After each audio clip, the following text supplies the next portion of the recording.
Hello and welcome to episode 11. Yep. Thank you. Of the franchise. I am your host, Daniel Ehrenberg. I'm your host, Henry Papali. Welcome, folks. And today we are covering two of the most important films of all time.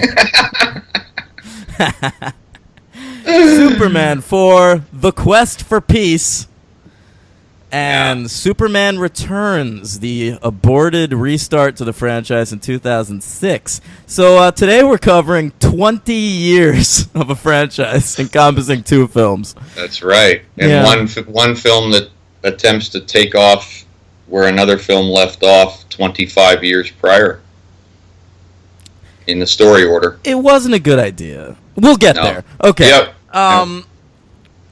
Listen, Superman 4. Superman 4. Let's start there.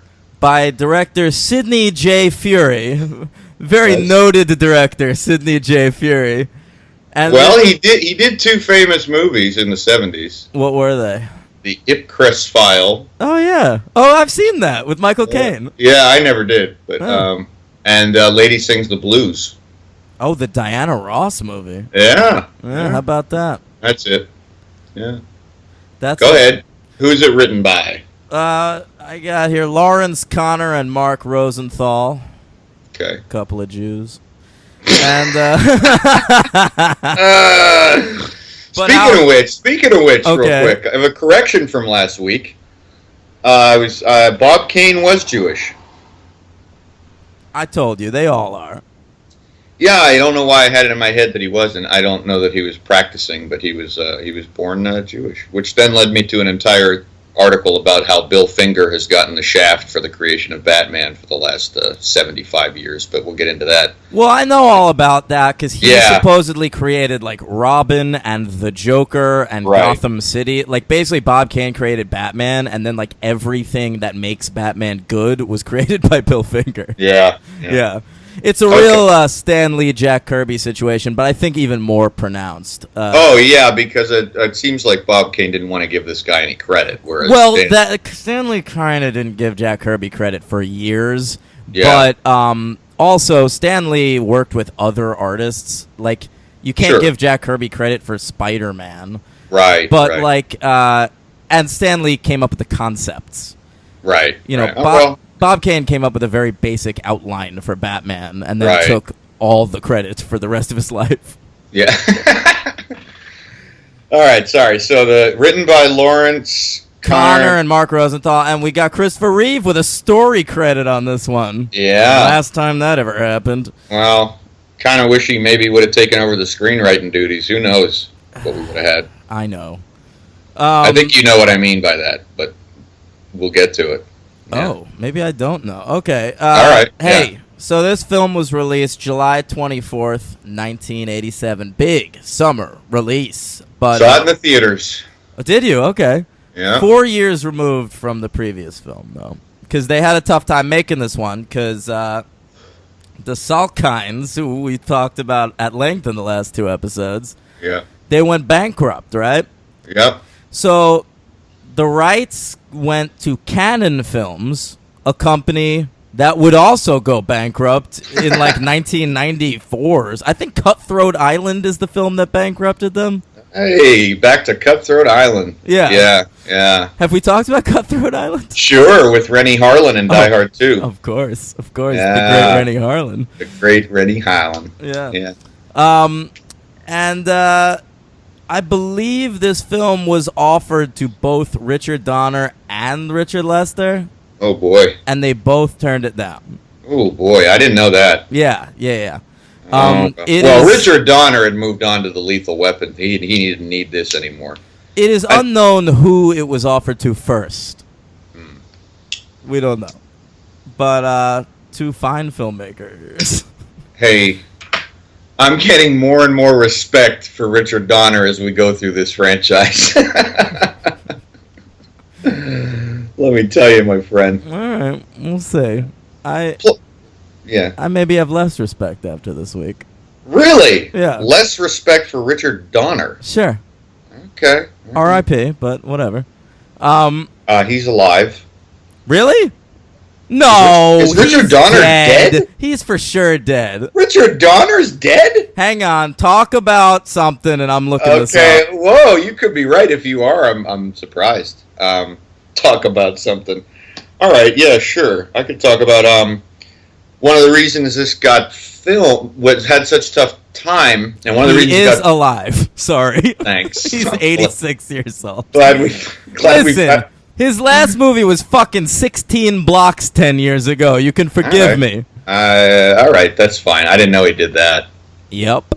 Another Bruce Willis VOD. That wasn't VOD. That No, I that know, was but theaters. it might as well have been. This movie turned me on to another movie that I'd been wanting to see for years before we get into Quest for Peace. One of the reasons Reeve did it, I read, was so he could fund a movie he'd been wanting to make for quite a few years prior, which is a movie I've always wanted to see, but never got around to it. But now I put it on my Netflix queue. It's called Street Smart.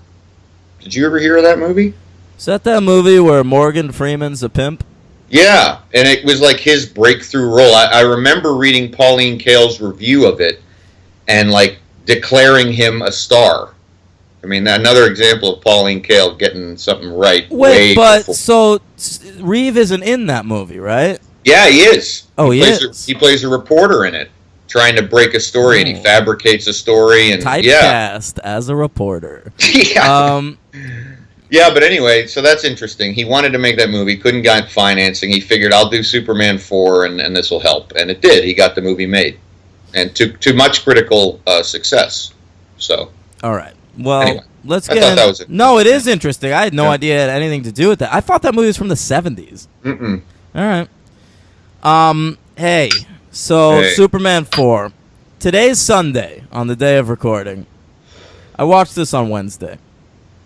Yeah, I watched it on Thursday. I gotta tell you, I don't remember much. I watched Superman Returns last night, and I don't remember much. So yeah, okay. What about it that you didn't? Here's the problem with Superman 4. It's as bad as Superman 3, but it's not as memorably bad. Correct. Yeah. Correct. It's just a bore. Yeah. Though I must say, after our discussion of Superman 3, I did find this more watchable. There's the special effects were atrocious. They were worse. Hey, we didn't do the budget, by the way. Oh yeah. Well. So the budget was originally greenlit at $34 million, which is just a tiny bit less than Superman 3. And then fucking Canon, because they were having money problems, like at the last second, chopped the budget to $17 million. Yeah, that is unbelievable. And it shows. And Sidney Furie said he wouldn't have taken the movie if he knew. Yeah. So it ended up box office 36.7. Ooh. Oh, man, this was a train wreck. Oh, man. Poor Christopher Reeve. Did you read that thing about it when before they went into the premiere, he pulled a John Cryer aside and he said, "This is going to be terrible." I'm just I did see that. Oh my God. By the way, John Cryer, I loved him. All right, listen. Let's set the movie up a little bit. You're a piece of work, my friend. I don't know where you're coming from half the time, and I like it. I'll explain it. Yeah. Okay, so this movie, you got Superman. Okay, this is such a bad movie. Pretty easy plot to set up. No, it's not. It's not. There's a lot going on for no reason. Really? Yeah, okay. So the whole movie hinges on a little boy writing a letter to Superman that everyone takes super fucking seriously for some reason. Yeah. So this little 8-year-old, who's my LVP... He's pretty bad. Fucking this bratty kid in this class. Superman could fix the nuclear arms race. Superman could do it. You just watch. Yeah. So he has this whole big idea and we should all listen to big ideas from 8-year-olds. If Superman just tosses all the nuclear missiles on Earth into the sun, we'll have world peace. Yeah. Not far-fetched. So the kid tells Superman this. Superman's like, great idea. Does it. Then, meanwhile, Lex Luthor is broken out of jail by his nephew, I guess? Yeah, Lenny Luthor. Lenny Luthor, for God's sake. Or Lenny somebody. I think it's Lenny Luthor. You know. Okay, so he's played by Ducky. Played by Ducky, and he shows up in a Ducky-esque car at the prison grounds. He does. They clearly cast John Cryer, and they were just like, dude, Ducky. We got nothing. But he's even more, like, he's got, like, a real California surfer dude. Like, he's constantly in this movie just going, like, ja! Yeah! Yeah, and he shows up. It's 1987, and he shows up and he's listening to what's he listening to in the car? Like Buddy Holly or Elvis or something like that. It's very strange. I don't remember. I think they were going for sort of like a John Waters Crybaby vibe. Yeah, good call. Yeah. But John Cryer baby.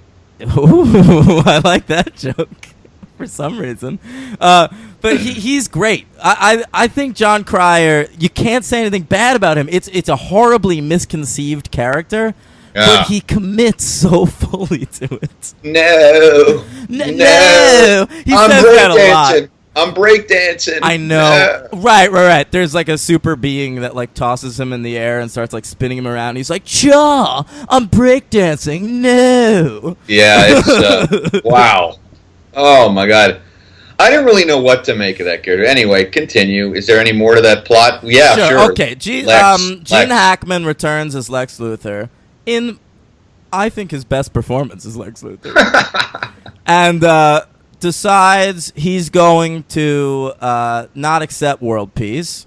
Right. And he's going to destroy Superman by redirecting some of these I don't even know. He steals Superman's hair from the Museum of Natural History. Oh yeah, it's super strong. Why did he donate his fucking DNA to I don't know. He museum? Doesn't. We've learned that Superman in these movies, and it continues. He's a press whore. He's a press whore, and yeah, he'll tell anyone everything. I mean, by the time we get to Returns, there ain't nothing about him everyone knows everything about him except that when he puts glasses on, he's not Superman. They know everything there is to know. I know. It's not a wise move, Soups. I don't get it. So anyway, somehow Lex creates a super being out of sun and radiation called the Nuclear Man. And then we come to my LVP. And oh, good call. You don't like Mark Pillow? Mark Pillow. First of all, I love his name. Great. Second of all, I love that he didn't have any other credits for anything else in the world. Yes, he did. You don't remember the thing from the early 90s he was in? What was that? He, like, very briefly had a syndicated talk show called Cool Like the Other Side of the Pillow. Oh, my. Get out of here. No, I made that up.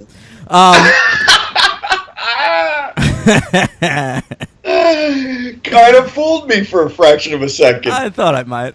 I thought you were going to say, don't you remember him in Rocky IV? And I was going to say, no, that was Dolph Lundgren. Yeah, he very much is like a Bobo Dolph Lundgren. Oh. Yeah.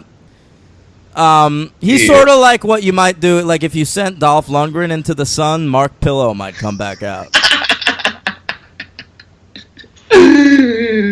Cool like the other side of the pillow. Yeah. Like Thick of the Night.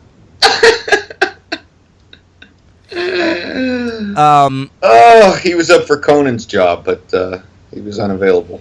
Everyone was up for Conan's job. That's for sure. Hey, all right. So that's the plot of this movie.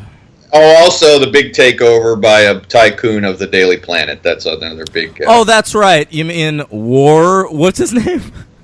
Warfield. Warfield. The subtle name of Warfield. Yeah, and his daughter, who comes in sort of like a killer, is Mariel Hemingway, and then she turns out to be sweet on Clark.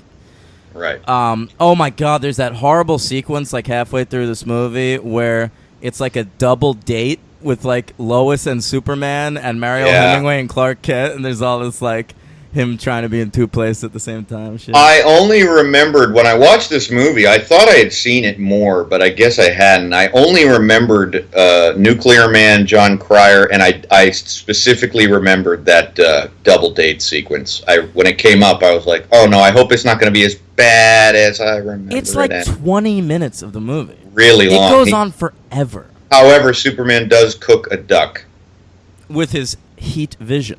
Yeah. So, good use of his powers. And Lois is like, oh my God, this is the best my duck has ever been cooked. Since when is Lois a fucking cook? And they're cooking. Whose apartment are they in?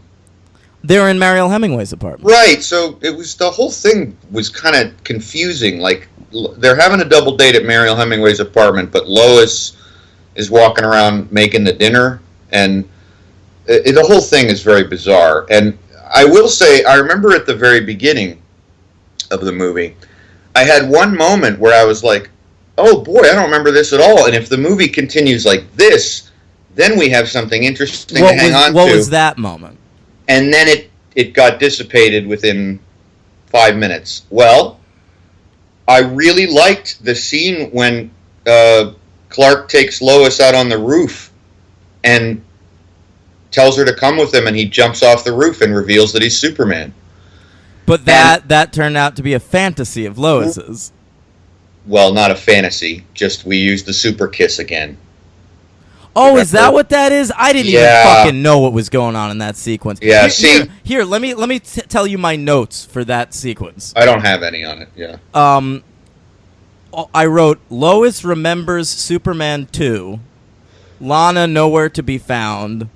But that shit was a Lois fantasy sequence, I think. Those are my notes. No. See, the movie would have been been much more interesting, I should say. Because he takes her through, and then I was like, oh, wow, he spends the whole rest of this movie with Lois knowing who he is? That'll be cool. And then the flying sequence is better than the original one. Yeah, no voiceover. Right. The effects aren't better. No, the effects are worse. How are the effects worse 10 years later? The effects in this franchise are so bizarre because, like, in Superman 2 and 3, they got better, and then they got back to, well, they're worse than the original. So it was like, but then they come back on the roof, and Superman says something to her like, the good for the, that famous saying, he's like, it's the good for the many as opposed to the one, or something. He actually utters something rather profound and then he kisses her and realizes she can't know who he is. And I was just like, oh, God damn it. The super kiss again, and then it was like she's back to forgetting everything, and then, because she pretty much reveals, like, oh, yeah, like you said, like, I remember it all. I remember everything. So I was like, oh, so it's in, like, her subconscious that she has remembered all this stuff and then, loses it again. She must have some really bad amnesic brain damage at this point. I think this is the best Gene Hackman Lex Luthor. I think this is the worst Margot Kidder Lois in this movie. Because of her or how it's written? Oh, I think because of how it's written. Nothing against Margot Kidder. I honestly missed Annette O'Toole in this movie. Yeah. Yeah. I think Margot Kidder looks good. She looks healthier. Fine, whatever. She looks healthier. Great. She was looking a little anorexic in that second and third. Maybe a little bit. Yeah, she's a mess. But hey, Lex Luthor, okay. What about Mariel Hemingway? Well, she's never gone past serviceable, right?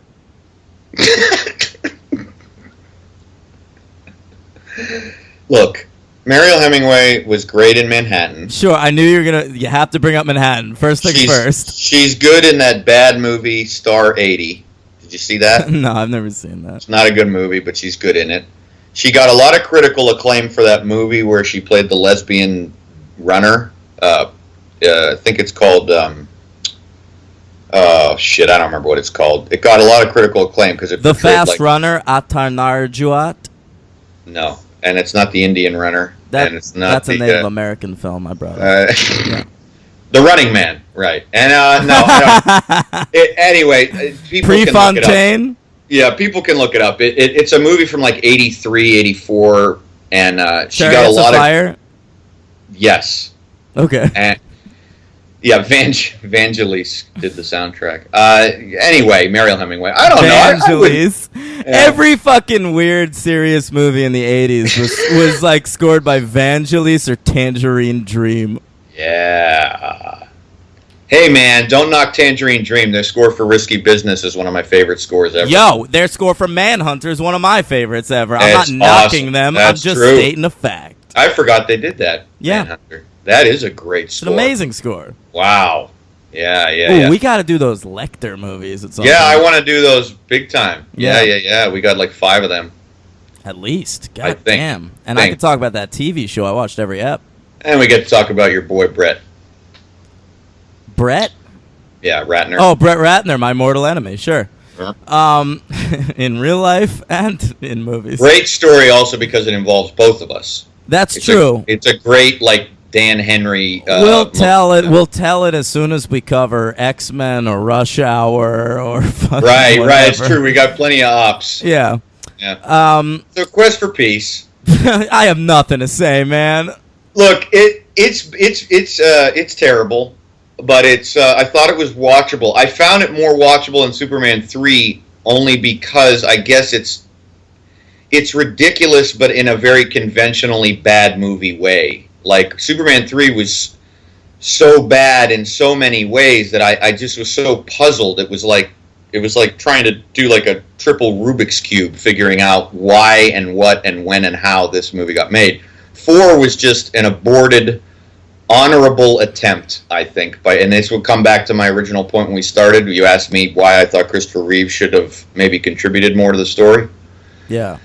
Well, I kind of admire its naivete and honorability in trying to address something serious. You know? It was kind of nice. The arms race? Yeah, I mean, you know, it was clearly something Reeve cared about. It was a really big deal under Reagan in the 80s. And, you know, he's trying to do something. He just didn't have the budget or the screenwriters to help him.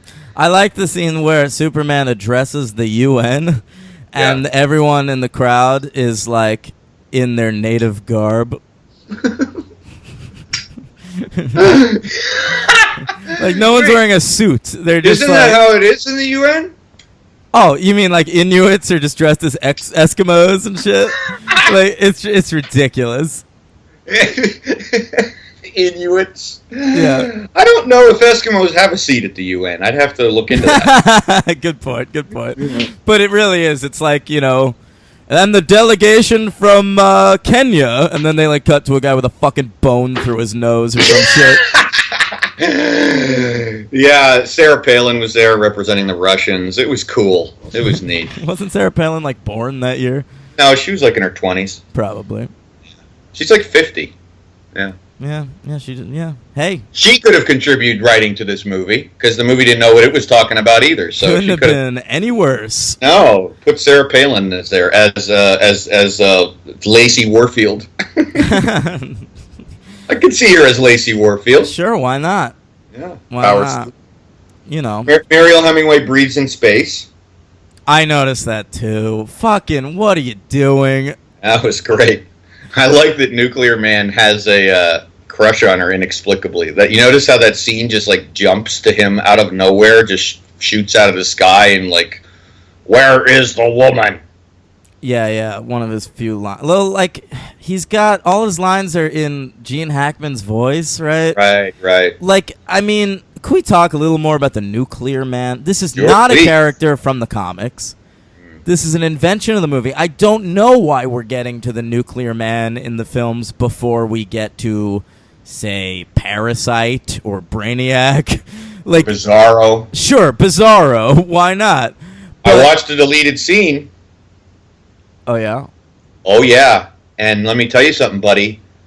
It, for all intents and purposes, it's Bizarro. Completely different. It's a prototype they make, and he is a. I mean, I would like to say he's dumb, but of course Mark Pillow's pretty dumb. But they had a guy dressed like Joe Strummer with like goth white painted face, and he can't speak, and he makes like baby noises.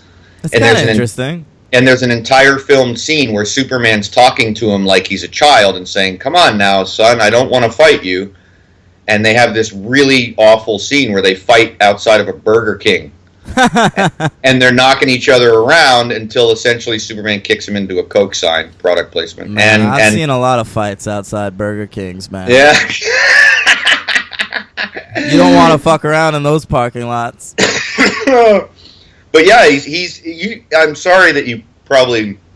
I wish you would have watched that because it was definitely Bizarro, and then they decided it didn't work, which was kind of funny because Nuclear Man worked, but this guy didn't. But Bizarro would actually be perfect as like a fucking henchman for Lex Luthor. absolutely, Yeah. yeah. I like Bizarro. He's a good character. Yeah. Well, But we're stuck with Mark Pillow. And, I mean, he's just a ridiculous character. I don't understand what he's doing in the movie when he's, like, birthed in space. You know, remember that sequence? Oh, yeah. Like, you see him grow from, like, a sun fetus to a sun man. And Right. like,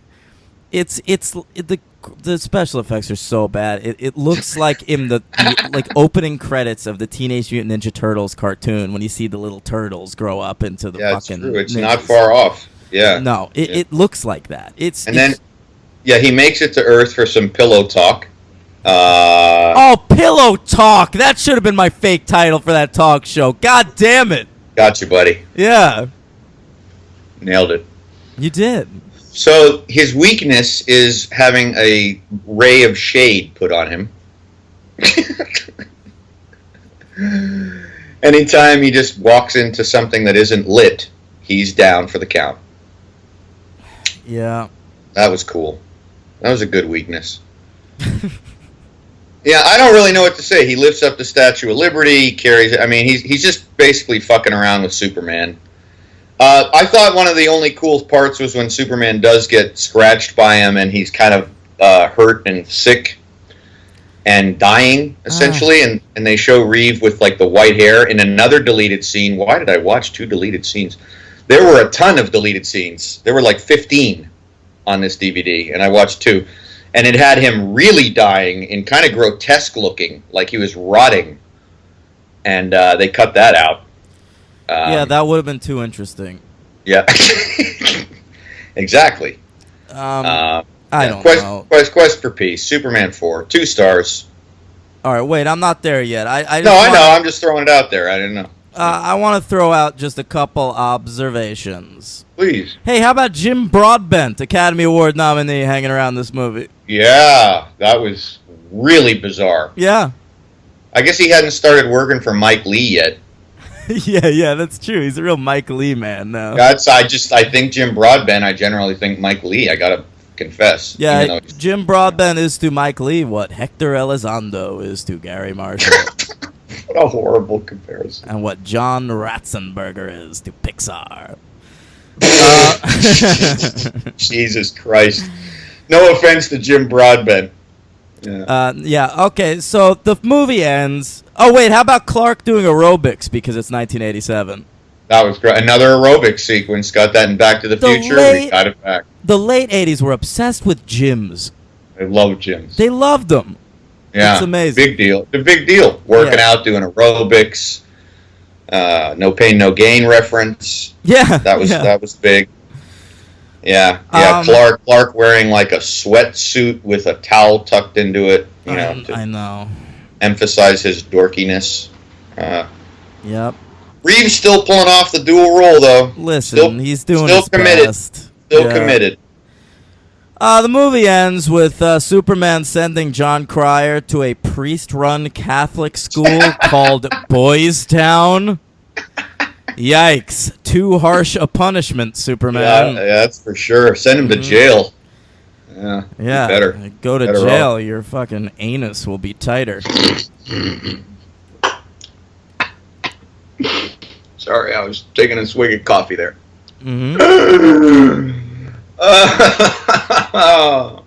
Don't worry, Superman. He'll be fine with us. Jesus. I don't know. All right. And, hey, I had a question for you. that last shot with him in space, isn't that from the first Superman movie? In every Superman movie, it's one of my favorite things, and I love it. He acknowledges the audience. He does it in every one. No, I know, but I feel like they do different ones. Yeah, they do. But I think the one in Superman 4 is just reused from the first one. Really? I'm not sure. I was going to ask you. Boy, I wouldn't. I do try to notice the little deets, but I didn't notice that. Boy, maybe the budget was that low that they couldn't put him on a table with a green screen. And that's what I'm wondering. Oh, boy. That's too bad. Yeah, I don't know, because I love that. That's such a great little touch, don't you think? I love it. I love it in Superman Returns. We'll get to that. Oh my God, we're gonna need. Okay, let's close this shit out because I have a lot to say about Superman Returns. All right, MVP, LVP. All right, hang on. 1 star. Oh, all right. Yeah, you went 2. I'm going 1. I went 2 for Reeves' commitment, and it's a watchable bad movie. I was just bored. I don't think it's that watchable. Honestly, I would recommend someone watch 3 before this.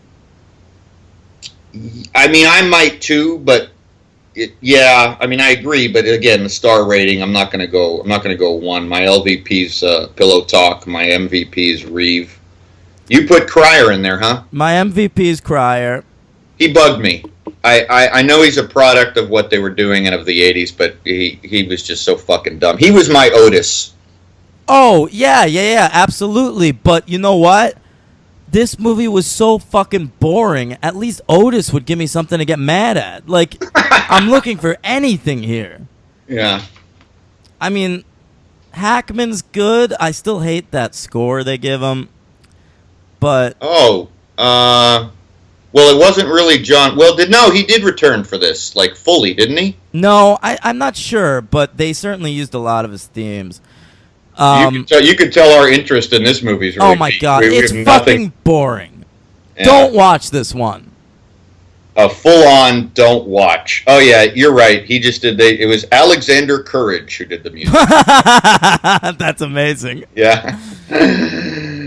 Took a lot to do it. Courage. Yeah. That's the kind of name. If you found out Superman was a guy named Alexander Courage, you'd be like, "You're shitting me." Yeah, I do know the cue you're talking about with Lex. I don't mind it. It's fine. I actually like it. Whatever. All right, so this movie, MVP John Cryer. You really don't say that with too much commitment to that, but it gave you something, I guess. Sure. Hey, listen, I like John Cryer. I watched way more. I like him too. I watched far more 2.5 Men than any human should have. Just because I like John Cryer and Charlie Sheen. Yeah. And Melanie Linsky. That showed a good cast for a terrible show. So, who's your LVP in it? Who could care? Just go with mine. Yeah, the Nuclear Man. Because you gotta figure. No! I'm going with that kid. Oh right. Yeah. That's a fine choice. Yeah. I was thinking that Nuclear Man might have been something more interesting if they actually got an actor with some charisma. You know, like a Jai Courtney. Shut the fuck up. I like that you're saying Jai finally. Thank you. I did that for you, and you'll never hear it again. Okay. Appreciate it. Yeah. All right, so 20 years pass. In that time...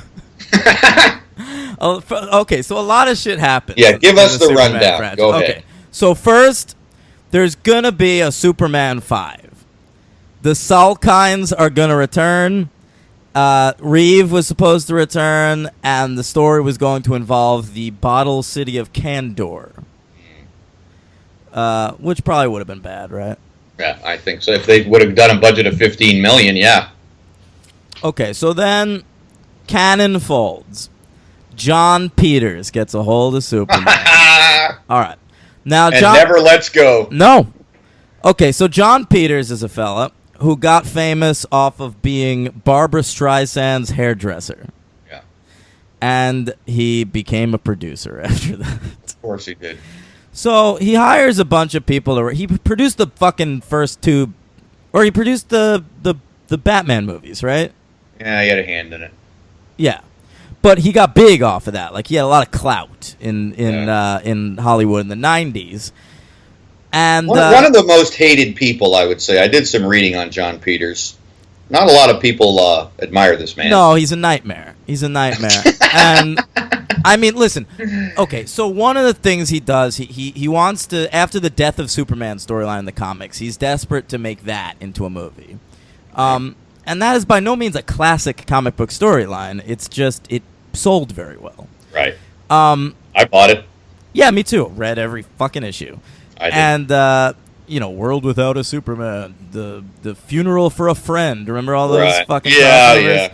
Yeah. And so, Doomsday kills Superman. Superman comes back to life. So John Peters gets in his head. He wants to do a Death of Superman movie with Doomsday and Brainiac as the villains. And he originally hires a writer. That writer doesn't like it. Or, no, I mean, that writer writes a script that's apparently very campy. Right. And then he brings in Kevin Smith just to read the script and give him notes, because Kevin Smith had just written Chasing Amy. That was doing the festival circuit. I wondered about the chronology there, because the way it went down, it seems like Chasing Amy hadn't even come out, so I was like, it hadn't come out. How did John Peters even know who Kevin Smith was? John Peters saw Chasing Amy at a film festival, liked it, and asked Kevin Smith if he'd read earlier drafts of the Superman script, because if you remember, the characters in Chasing Amy are all comic book creators. Right. And there's a lot of comic book talk in that movie. And so Kevin Smith comes in, says to John Peters straight up, you have a piece of shit here. John Peters says, you rewrite it. Kevin Smith, being in his 20s and a lifelong comic book fan, is like, fucking of course. Right. Yeah. So John Peters has a lot of notes for him, like things he has to do. So Superman is not allowed to fly. He doesn't wear the costume. Apparently, John Peters called it faggy. Okay. Yeah. Right. And that from the hairdresser, Barbra Streisand. Right. And there has to be a giant mechanical spider in the third act. Yes. Okay. So you can hear more of this story on Kevin Smith's first sort of Q&A DVD. As a bunch of those. It's great. It's really good. You can probably find it on YouTube, honestly. Just like Google Kevin Smith Superman, you'll find it. And I've read Kevin Smith's Superman script, and it's pretty good. It's there's things that are stupid about it, but you can kind of chalk them all up to advice from John Peters. Right. Of course. So this movie ends up not getting made because Tim Burton signs on, throws out Kevin Smith's script. Tim Burton signs on, by the way, in the wake of Mars Attacks, which failed really badly. So he needs a hit. Yeah. And he hires... Kevin Smith was lobbying, actually, for Affleck to play Superman, but they get Nick Cage. Yeah. And it goes pretty deep into development. Like, they're building sets and shit. He tried on costumes, man. Yeah, and that movie died. And then they just keep trying to make him. For a while there was going to be Batman versus Superman with Wolfgang Peterson directing. Yeah. And that was while they were making... That was supposed to be more part of the Batman franchise. They were trying to get a Batman film off the ground. Like, at the same time, there was going to be a Batman Beyond movie based on that cartoon. Okay. And I remember this was around the time Darren Aronofsky was going to do Batman Year One. Yeah. Okay, right. And then... that would have been cool. That would have been cool.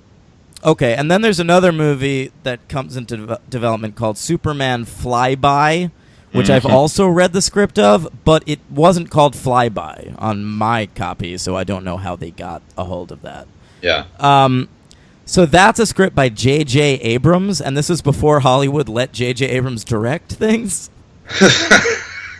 which is amazing to think about. So the director was going to be McG.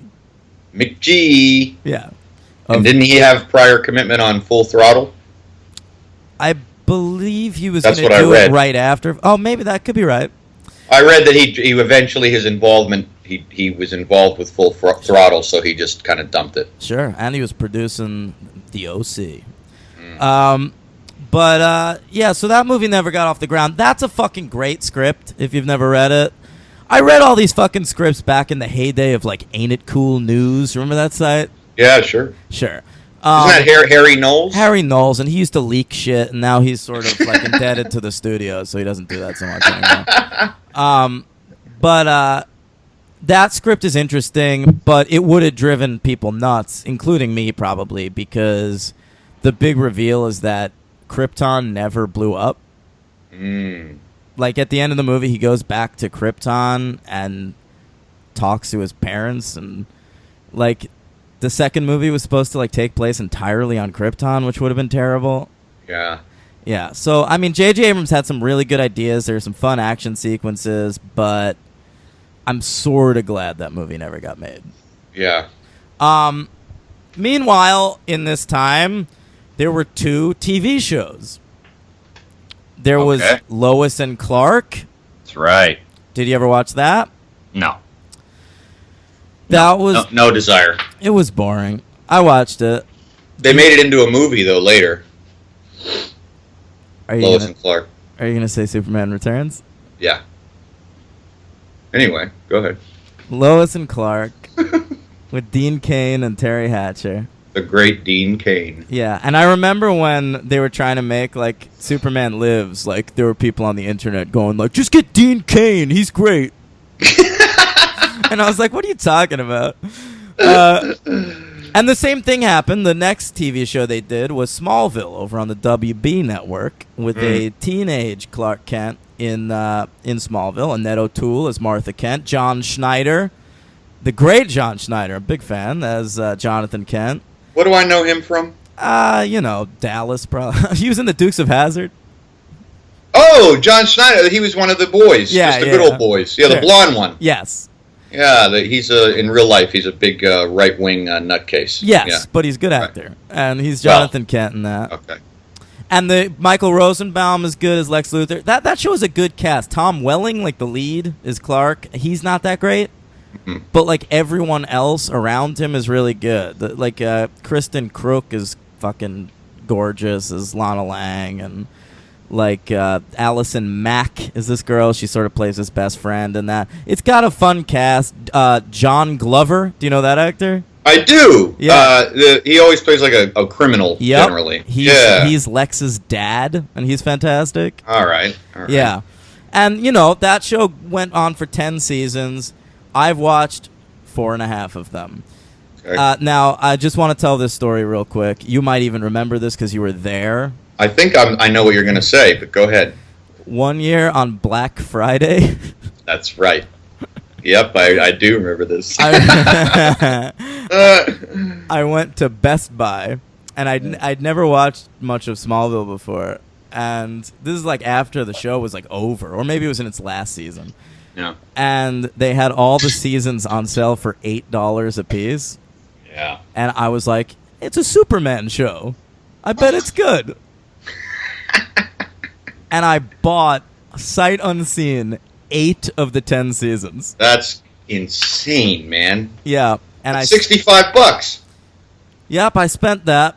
And I still have all of those seasons. And I plan to finish them someday because I spent all that money. Yeah, I don't blame you.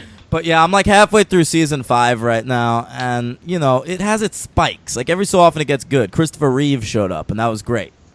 But, right. Yeah, there's some good guest stars here and there. It's fun, and like episode 4 or something like that, Amy Adams shows up, and she's wearing a fat suit, and you're like, you're gonna play Lois Lane in like 10 years. Oh my god! Wow, 15 years. Yeah. So it's not a terrible show, but it's not great. But then we finally get another movie. Yep. All right?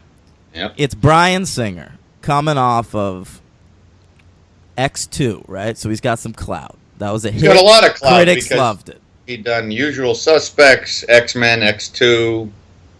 That's about it by that point, right? Can I make an apt pupil? Yeah, I never saw that. I saw it in theaters. That's the only Singer film I think I haven't seen. Well, don't see it now, because knowing about how much he loves teenage boys, it's creepy now. Yeah, I know. I thought about that when I saw his filmography.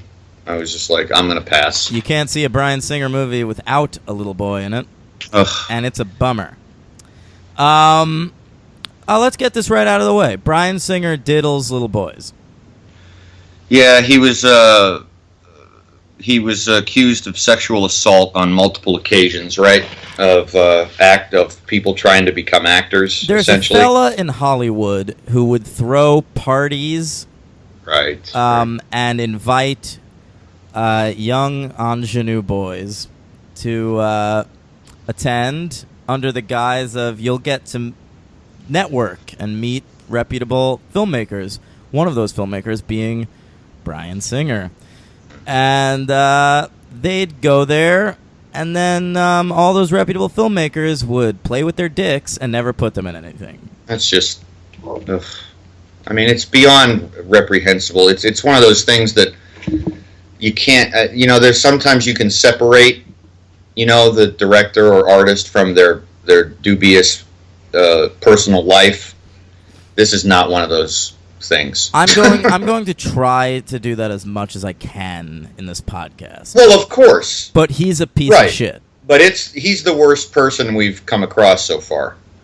By far. Yeah, he beats Esterhaas. He beats Esterhaas, he beats D'Souza, he beats all those guys. I mean, because this is just, he's a molester, right? I mean, Right. he's Until we cover Leonard parts 1 through 6, we will not come across a worse person. Although there's a guy in right. Jurassic Park that's bad, we might cover that guy. Oh, okay, I don't know about that. Yeah. Yeah, so if we're separating that, which we are going to try to do, Bryan Singer is the best filmmaker to ever make a Superman movie. True or false? Putting Superman Returns aside. Yeah. Yeah. I mean, I like Richard Donner, but yeah.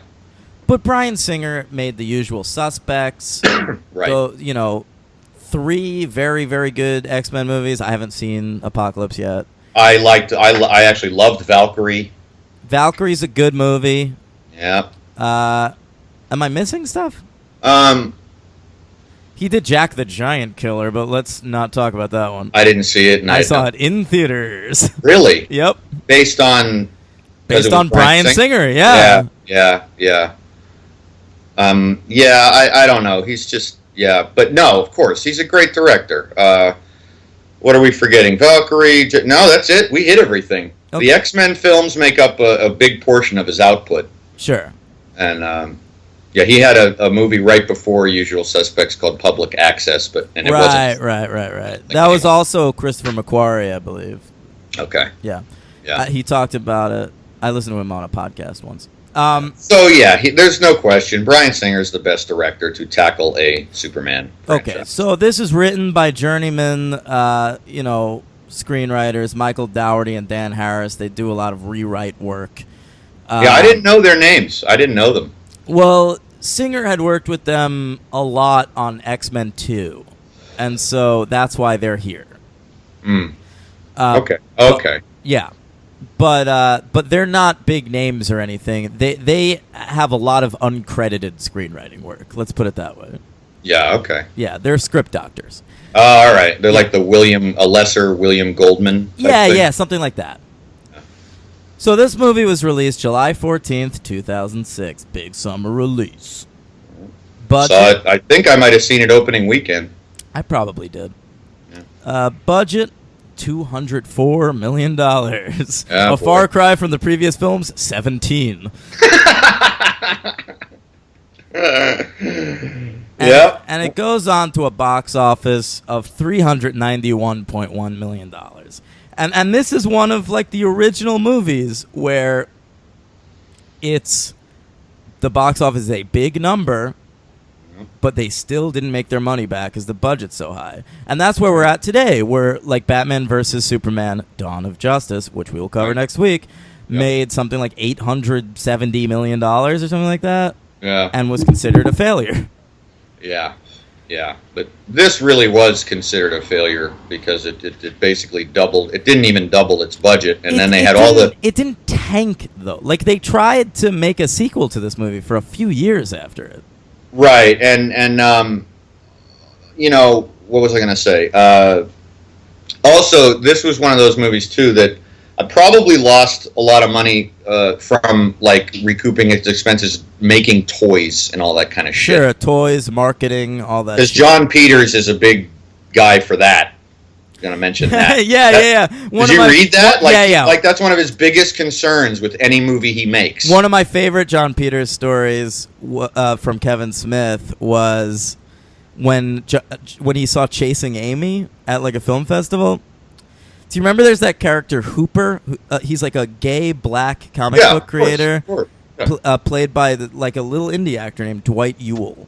Mm-hmm. And John Peters said to Kevin Smith, "We'll put him in the movie."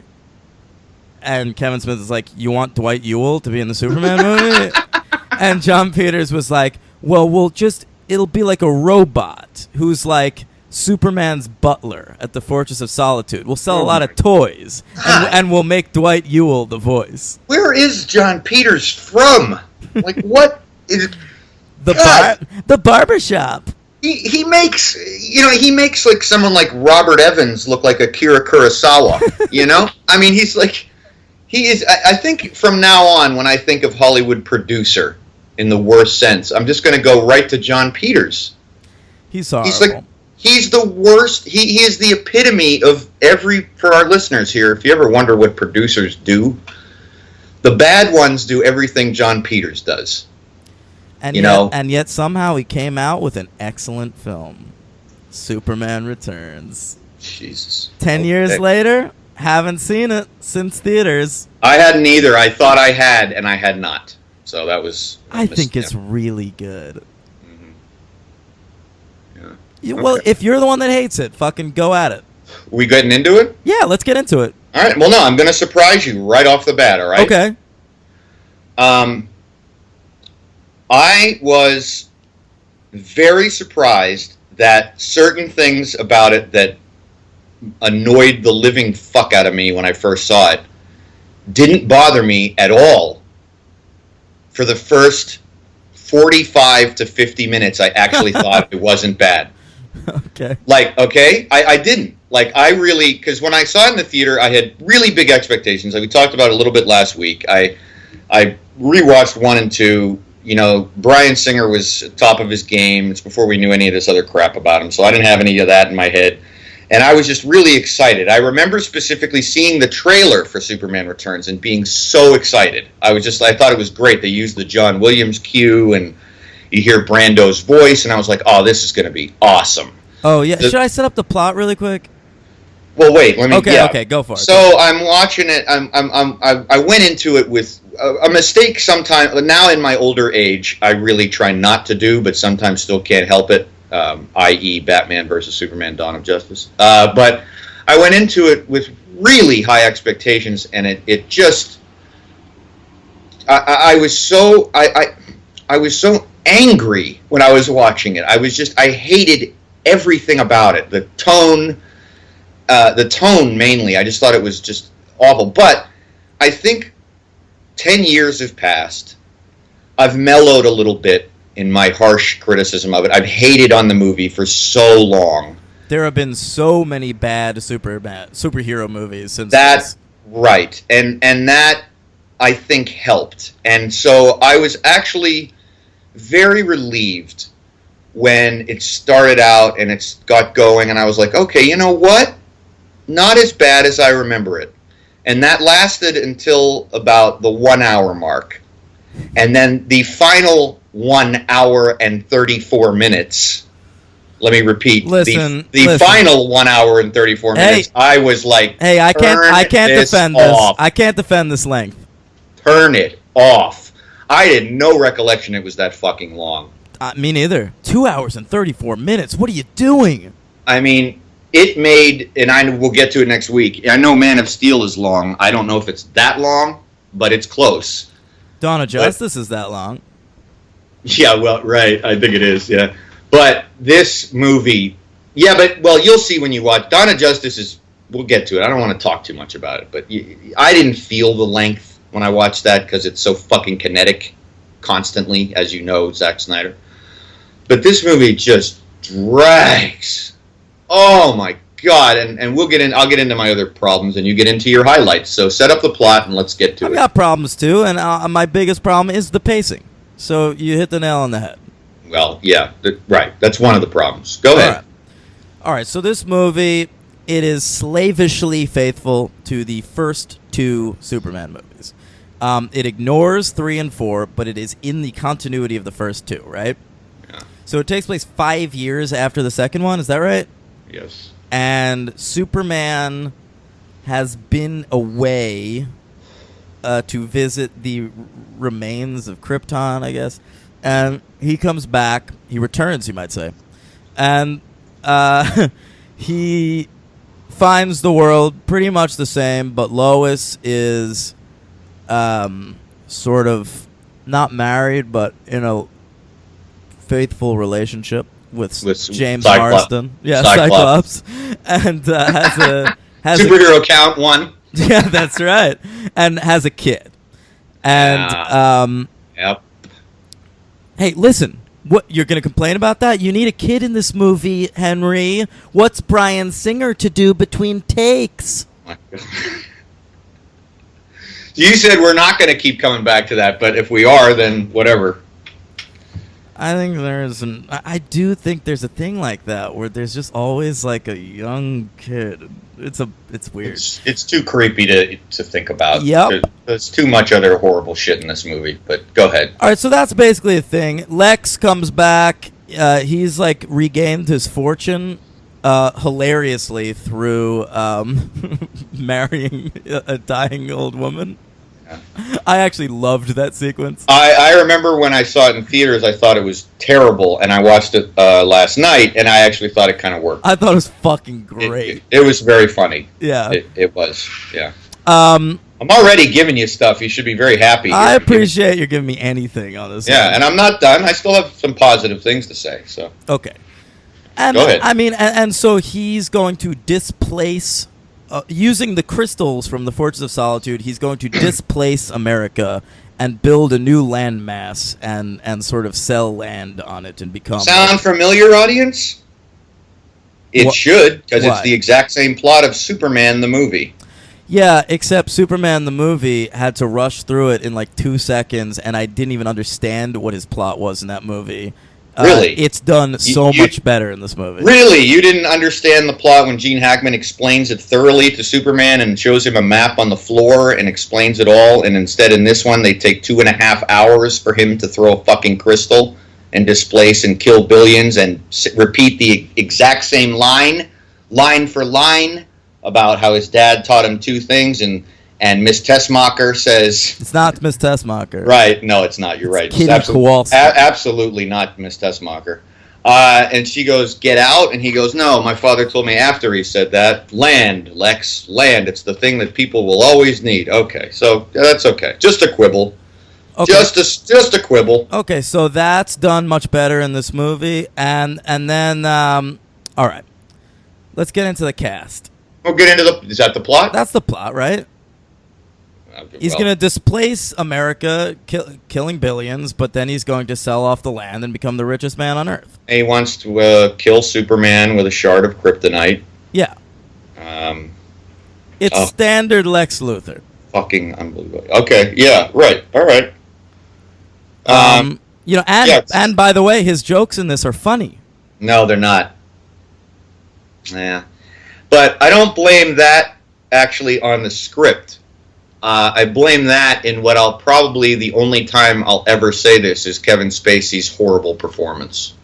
That's the only time you'll ever say that? I don't think Kevin Spacey's given too many horrible performances. Watch him as Bobby Darin in Beyond the Sea. I liked him in that. Oh, good lord. He's miscast. He's like 40 years too old, but he's at least interested in what he's doing. How about The Shipping News? Yeah, that's terrible. All right. Yeah, but we're not, like I said, in the podcast, we're not going to be covering it. What other franchises is he in? Spacey? Yeah. I guess nothing, right? So, not going to have to, But yeah, he's awful. He's my LVP. I think he's great. And that didn't change. Well, I hated him when I saw it in the theater, and his scenery chewing is just beyond. It's How the fuck can you defend Gene Hackman in those first two movies and then call what Kevin Spacey is doing scenery chewing? Well, first of all, me and a lot of people, but we don't have to throw that around because both you and me could do that a lot. Gene Hackman is not screaming and yelling and delivering lines. No, he's just farting around. Oh, for God's sakes, here we go. I don't know how you thought Kevin Spacey. You thought his lines were like said with an irony and a commitment and funny. Yes. You thought he was a threatening villain and all? I know you don't think Gene Hackman was, but that's fine. I thought Kevin Spacey had a much harder edge to him than Gene Hackman. He was certainly trying to have a harder edge. The entire tone of this movie doesn't for me, it doesn't work because those first 45, 50 minutes kind of get it right. First of all, let's get this just right out of the way. They go for campy. They go for camp. Okay? A little. And that's not something I remembered from seeing it the first time.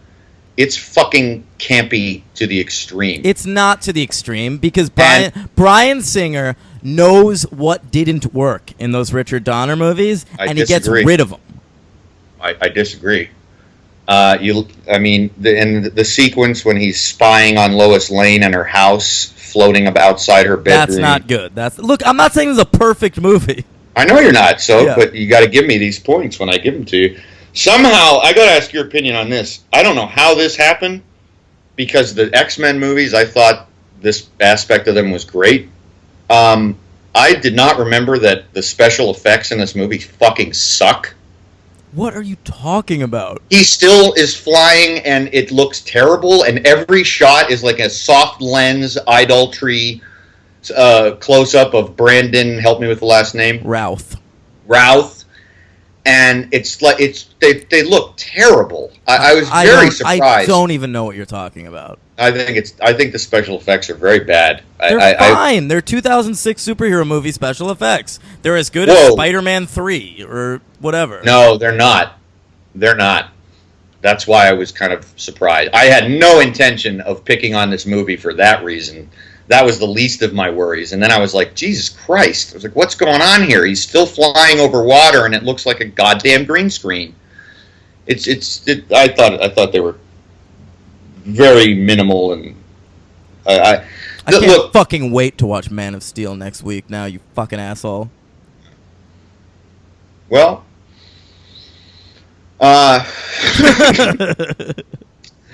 yeah, right, because the special effects in that are something you can knock. Anyway. Nope, that's the one thing you can't. Yeah. What did you think of Brandon Routh? He's serviceable. Look, he's not Christopher Reeve. So you think I know you think Henry Cavill's a mannequin. You don't think this kid's a mannequin? Well, I think he's delivering the performance he's asked to deliver. He's not actually given a lot of dialogue, which is annoying. But I know that Brandon Routh isn't a mannequin because I've seen him in other things, and he's very good. Well, that doesn't really mean anything. No, you're right. I don't think the performance he's giving in this movie is great. I've seen Chris Evans in a movie called Puncture, and he was fucking fantastic. And now I do really like him as Captain America, but as I recall, he wasn't so hot in the first one. Here's the thing about Brandon Routh.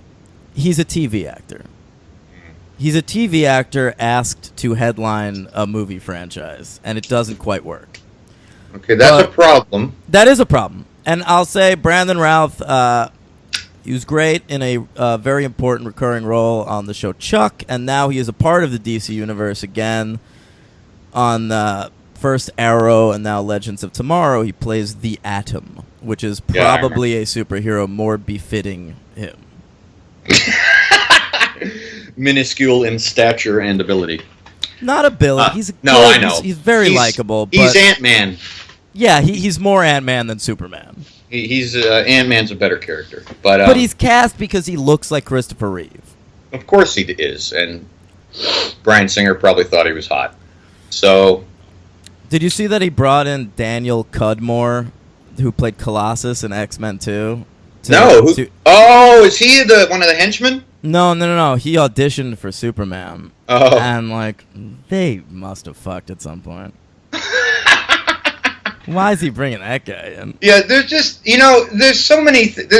but we'll get to the plot in a sec. But also, I thought the look of him was just stupid. It was just a bad costume, and it's distracting. I didn't mind the costume. Yeah, I know. You're never really big on that, though. To be fair to the audience, you should bring that up. Because that's not... Like, that is a thing with a lot of people. It's not a big thing with me. But in this movie, it's kind of annoying. It's like costume stuff? Well, it's just a bad costume, and it's clearly just like, it's like a fucking Calvin Klein model just wearing tights, and there's all these shots of him, that are just clearly meant to be like, Bryan Singer's showing his, Michelangelo from a long distance, and there's all those close-ups were just distracting. Well, a lot of the shots in this movie are taken from famous comic book covers. Uh-huh. And like him holding the Daily Planet globe or something? Yep. And the one where he's setting down Parker Posey's car is from Action Comics #1. Look at this guy. Yeah. All right. The only guy in the world who could reference that fucking thing. That's not true. 1938. All right. No, you're probably right. I'm sure there's a lot of Superman people who could. I'm sure they could do that. I cannot. I cannot reference that. I liked Parker Posey. Me too. Hey, Parker Posey, the third actor in our podcast to cross franchises. Yeah, who were the other two? Mark McClure, right, and Timothy Olyphant. That's right. And now Parker Posey from Scream 3. Now Superman Returns. Something occurred to me during this movie. I didn't write this down. It just kind of popped into my head when I was watching. Actually, when I was watching Quest for Peace. It was so horrible that I was reminded of something that would not apply to Superman Returns, with the exception of Parker Posey. Did you ever read what I know you're not a fan, I'm not really either, but Gene Siskel, what he said about a bad movie? He said, would a movie about the people making the movie eating lunch be more interesting than the movie? And I was thinking, like, yeah, I would love to have dinner and drinks with Gene Hackman, Mariel Hemingway, Christopher Reeve, and Margot Kidder. That would be fucking fascinating. I would not want to have dinner with Brandon Routh, Kate Bosworth, and James Marsden, and Jimmy Olsen, who's awful in this. I mean, I didn't mind Jimmy Olsen. Yeah. I don't know what you're complaining about. It's fine.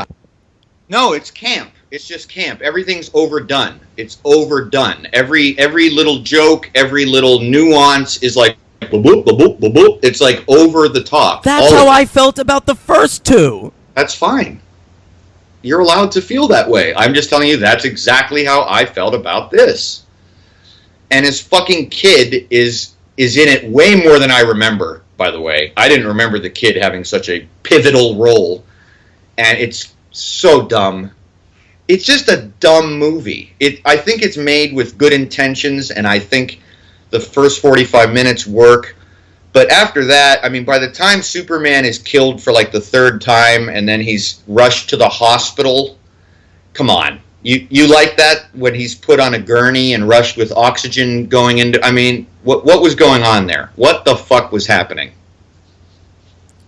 I don't know. It was compelling to see him in that environment that you never see Really? Superman in. I enjoyed them trying to put a needle in his vein and it breaking. All right. I could tell you're mad, and you liked Otis. I can't get too mad at a guy who liked Otis. And the insults start. Listen, my contentious friend, I did not hate the movie as much as I remember hating it, okay? I just, it had me, it was one of those movies where I just, from the get-go, I just didn't think, it was like coming on the heels of Batman Begins. So it's kind of like, I feel like they wanted, Bryan Singer is capable of a dark, realistic superhero movie, Batman Begins, remember, isn't that great. Yes, it is. I disagree. I didn't think so either, and in subsequent years, I have elevated it. But anyway, Bryan Singer was fully capable of making a gritty. That's not what he down-to-earth- wanted to do. You Right. and your fucking gritty. That's what you want. That's what you want from your Superman movie. I'm okay with Little Camp. It's Superman. It's inherently stupid. That's not fair to Superman. Yes, it is. Why is Superman more? Because it's stupid and silly. We're talking about a comic book where, like, if you put Crypto the Superdog in the movie, fans would be excited. You could do that with. You could pick on any superhero and find stupid elements, my friend. You could There put are that. so many stupid elements in Superman, could but pick- that's part of what makes Superman fun. Yeah, I didn't find it fun. I found it a boring, very boring slog. That's what I found. It's a half hour too long. It's a wet look. Listen, it is crafted, it is directed well, but the love story takes too long. That's the really- actor's fault, though. That's the actor's fault or not the actor's fault? No, that's the actor's fault. I'll tell you my biggest problem with Kate Superman. Bosworth is a terrible Lois Lane. Yes, that's my biggest problem. In fact, I wondered why Parker Posey wasn't Lois Lane. She would have there would have been she's some comedy. too old for Brandon Routh. That's why. Yeah, that's sexist. Anyway, No, it's yeah. not. It's true. No, not from you. I mean, it's like that's too bad that we live in a world where why not? No, look, Kate Bosworth, she's very milquetoast. And, Oh, and, God, that's the you word. know, Lois is supposed to be this tough lady, especially if we're going to be aping the Donner movies. You need Right. someone who has that same odd manic energy of Margot Kidder. And I'll tell you 3 actors that auditioned for the role of Lois that would have been better choices than Kate All right. Bosworth. Claire Danes, Yeah, I agree. Kerry Russell, I agree. and Amy Adams. We got that eventually. Yeah. If only Amy Yeah. Adams could be Lois Lane in a movie that, you know, a non We're not there yet, human so could watch. Why don't you stop and wait till next week before you start that? We're gonna Okay. have plenty to say. Why don't you tell me more about what you liked about this movie? Because you haven't really done that. No, because you've just been yapping about how stupid it is. No, you told me to go ahead and go, so I went, and I'm not. I could continue, but I would like to hear something about the movie that will edify our audience and tell me why I'm wrong. What is great about this movie? Tell me what's I think great Superman about it. Go ahead. Returns is the best Superman movie. Okay? Okay. And part of Oh. that is because it's made by an actual filmmaker who has something to say with the character, and and does it in a reasonable fashion. I really like Kevin Spacey as Lex Luthor. I find him both. I think the movie has a genuine terror at its core, and I find it genuinely funny. I don't think it's a great movie. I kind of, at this point, don't think there is a great Superman movie. But I think it's very entertaining. It's a half hour too long, which is a problem. Kate Bosworth is badly miscast. Brandon Routh is kind of miscast, but Well, those are big problems, my friend. I don't. I mean, think, you're telling me that it's the best Superman movie made, and I understand there's qualifications there because I don't think either of us would say the ideal Superman movie has been made. Although I'm leaning towards the first one, and you might be leaning towards Superman 2, or maybe you're not. I'm this one. I'm this one. Okay. Yeah, but isn't that a problem that the man who you cast as Superman? I mean, it's the fucking Superman. I mean, He's fine, but he's not bad. He's just sort of serviceable. He's there. But He's there to be Christopher Reeve, but and he that's- kind of does that. but that is such a cop out of a review. I mean, what does that get? Now, then when they cast somebody great like Hugh Jackman as Wolverine or Christian Bale as Batman, Okay, am I reviewing what is movies that? entirely based on the acting? no, I'm asking you how key it is to get somebody good in the role. And if you're saying that the main fucking actor they cast is serviceable, I think the main character in this movie is Lex Luthor. okay, but you're trying to digress from the No, point. I'm not. I mean, it's not fair to say that, because that's just like, oh, well, this guy they got to play Superman is okay, but never mind that. Let's move on to the other stuff. It's like, what the fuck are you talking about? I like Brandon Routh. I have nothing against him. He's like, he's not a great actor, but he's good in this movie. He's fun. He's likable. That's all you want from Superman. He's likable. And this reminded me of that Uma Thurman movie, My Super Ex-Girlfriend. Have fun with that opinion. Well, that's what it is. You can take that opinion to the fucking bank. I will. I will take it to the fucking bank. I could, and I don't think you really. I guess you liked the plot, and you haven't mentioned the kid. You keep avoiding that, and how distracting and stupid that is. He had like no dialogue. It's. That is not true. He's in many scenes. He's in many scenes. He doesn't talk. It's Superman's illegitimate kid. I mean, the whole thing is so ill-conceived, and at the very beginning of the podcast, you did say that it was a mistake to try to continue the story from Superman 2. I think, and I think it is. I think it's more a mistake in terms of trying to get box office. Yeah, like they should have just rebooted it. I mean, we've gone. I don't think in 2006, like, teenage boys who are really the core audience of superhero movies were giving a shit about the old Richard Donner Superman. Yeah, I don't know, but I don't know. I thought, and I know you think that we're going to get to the heavy-handedness in Man of Steel, but the heavy-handedness too of the whole, and actually we never even mentioned this in any of the movies. We should talk about this briefly. The whole Christ allegory, which runs through the whole character type thing. Yeah. Right. In this one, they do it in this one, and they do it in Man of Steel, and both times it's just too hammy for words, but especially so in this one, because Henry, your nostalgia is making you an asshole, and I'll tell you why. Because your nostalgia, because everything you're fucking complaining about in this movie is shit you loved in the first one. You're really going to you're really going to complain about the Christ allegory in Superman Returns? The fucking entire 2.5 hour running time. Remember, that one's 2.5 hours too. I said is that. Goddamn Christ allegory. You gave that shit 5 stars. You're going to give this one like 2 or something. All right, hold on. That was 3 years ago. I didn't give it 5 stars. You gave the first one 5 stars. No, I did not. Yes, you did. I gave it 4. That's bullshit. No, I did not. Yes, it isn't bullshit. I'm going to check my phone after this podcast because I still have it in my text that I sent out. All the listeners know I'm right. I gave it 4 stars. No, you didn't. You can say whatever you want. You also did not hate Man of Steel when you first saw it, so you can deny that all you want. I'm talking about Superman the movie.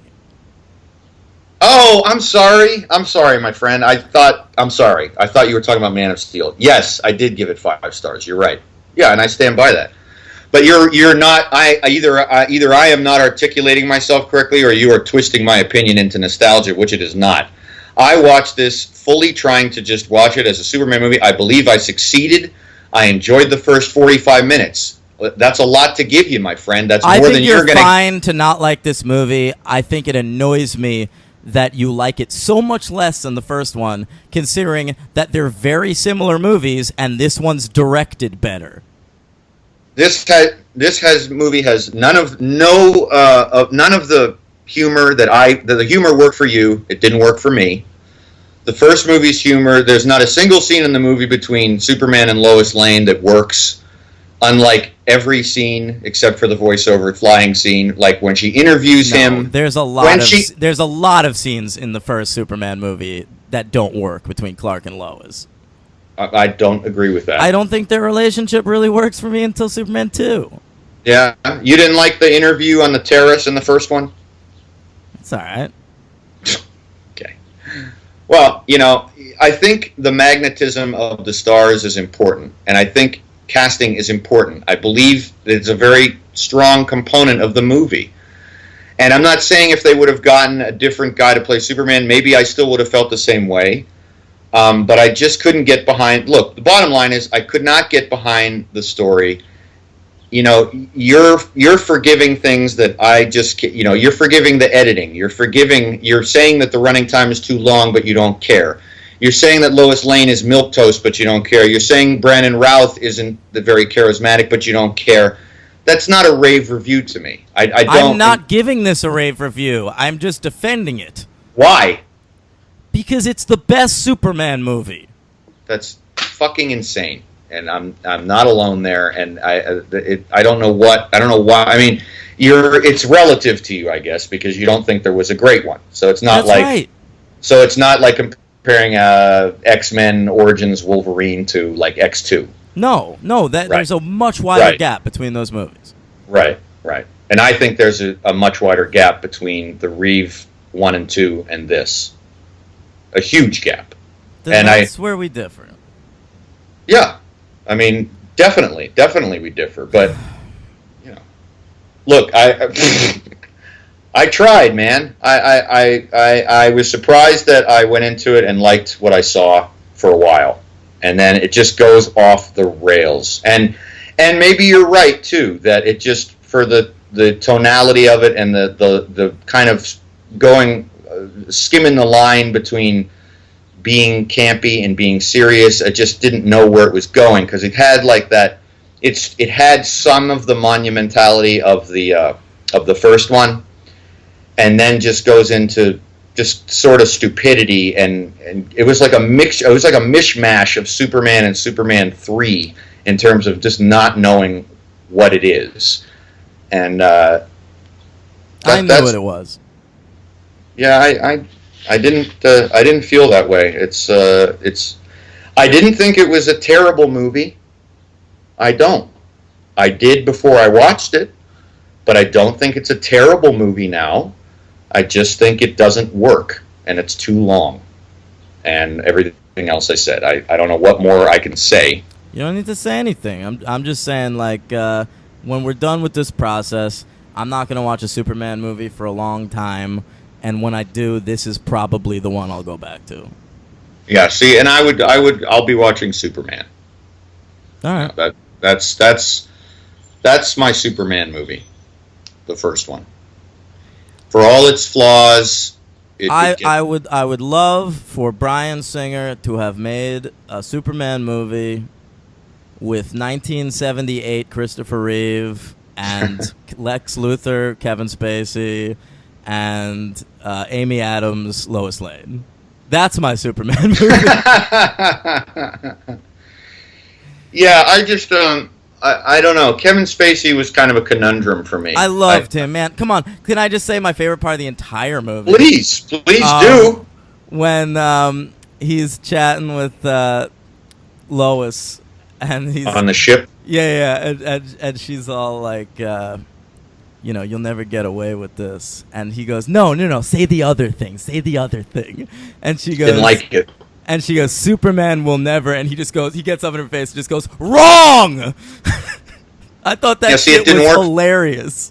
That did not work for me. That was kind of the epitome of what I was talking about, with how I just felt, it felt kind of cringy. It just felt flat. I laughed out loud. I did not. All right. It just fell flat for me. So that's just a difference in sense of humor. Yeah, is this the biggest disagreement we've had so far? Certainly the one that you've gotten most angry about. No, yeah, it's definitely that, but maybe like a Scream. Yeah, maybe like Scream 2 or something. But you conceded more points to me on Scream 2. You understood. I get what people, because I love those Scream movies, but I get what people don't see in them. Right, I've always been confounded that this movie doesn't get more respect. Yeah. Well, did you read any articles on this movie? Yeah. Okay. I mean, recently, like different reviews, because I read a bunch. I don't care. No, I read a bunch. I read positive ones. I read negative ones. I read a ranking that's hilarious that we'll do next. I read, like I was saying, I had read positive reviews and negative reviews, and because I wanted to just kind of, 10 years had passed, and I wanted to see for myself why people hated it and why people loved it. So that was interesting to me too. I guess I was just watching it much more clinically than you. You got very emotionally involved in the movie. I didn't. I was watching it from a critical perspective, and it's the kind of thing like to me, it's probably, I'd have to look at 2006, but it's like not in like the upper echelon of superhero movies. Mm-hmm. Like, it's a solid franchise entry, but I just think like the Superman movies, after the downer that was the first one, and the just fucking horrible, the ridiculousness of 3 and 4. Watching Superman Returns, it was like, I think it's the first Superman movie that kind of feels like a movie. Yeah, I get it. I mean, I get it, man. I'm not nearly as incensed about it as you. I mean, I thought I was, but I'm not, and I wasn't when I watched it. It is an entirely, this is my opinion, it's an entirely watchable movie. It is not terrible. There are too many terrible things in it for me to recommend it or watch it again. And I think, honestly, this is one of those I hate saying this, but I really think this is a thing about taste. This is just not my kind of movie, and it's your kind of movie. You know what I mean? Like, that's just split the difference. That's what I'd say. I don't believe in that, but let's wrap up. You don't believe in that? Well, okay. No. I believe in film criticism, and I don't believe that taste is as subjective as people think it is. So condescending. It's not condescending. Okay. I'm trying to be nice to you, and fine. Whatever. It's fucking terrible movie, folks. That's it. That's it for me. All right, what's your rating? My rating is 2 stars. I know. I called that. I was going to give it 1. But I'm giving it 2. I gave it 2 when I watched it, when I was finished. And I do have an LVP and an MVP. Fine, mine's 4. My MVP is Kevin Spacey. He's my LVP. Uh-huh. And my MVP is Parker Posey. Okay. Who's your LVP? I'll go with Kal Penn. Why'd they cast Kal Penn? He doesn't have a single line of dialogue. Kal Penn's whole thing is just to be funny. And like in this movie, he's supposed to be like the weird creep that's hanging around them not talking. And then he dies without ever having a line of dialogue. It's really weird. Yeah. Then he went on to be President Obama's one of his speechwriters. He sure did. So there you go. Yeah. We'll cover him again in Harold and Kumar. There's 3 of those bad boys. That'll happen. We're totally going to cover those movies. Shut up. Okay. All right. Wrap up. Next week, we'll be back here talking about Man of Steel. Might get contentious again. Not really, because I'm not going to nearly be as defensive about it as you are about this gem. So don't even worry about it. It's not even that I'm being defensive. I don't even care. I'm just flummoxed. Well, I don't know what to tell you. I'm sorry you're flummoxed. I'm sorry to have flummoxed you. All right. I expected this. This is how I knew this podcast would go. It's okay. This wasn't even nearly as bad as it could have been. I feel like I was treading lightly, but maybe I was. Maybe I wasn't. When I hear it again, maybe I weren't. Jesus Christ. Well, it'll be nothing compared to next week. I barely talked in this podcast. That's not true. You mean your 15-minute dissertation on what happened in between 87 and 2006? No. I mean in the Superman Returns segment. Yeah, well, I wanted you to. I wanted to hear what was so great about it, and I'm still trying to figure it out. You didn't say much, so I don't know what to tell you. You love the movie. The plane crash scene was great. There was good action. It was fun. It was light on its feet. It had a great villain. It moved along. It was well plotted. It had a good ensemble cast, with the exception of Kate Bosworth. I enjoyed James Marsden. I like Brandon Routh. He's fun to watch for me. I liked Sam Huntington as Jimmy Olsen. I thought Frank Langella was legit great as Perry White. There were a lot of fun comic book references for fans. He said Great Caesar's Ghost. And he did. Yeah, I mean, to me, this was a fun as shit Superman movie. Chopped 20 minutes at least, but, I liked it. Why not 5 stars? Because of the things I complained about. All right. Yeah. All right, I'm done. Because you probably need a better Lois Lane, and fucking Bryan Singer's a creep. So.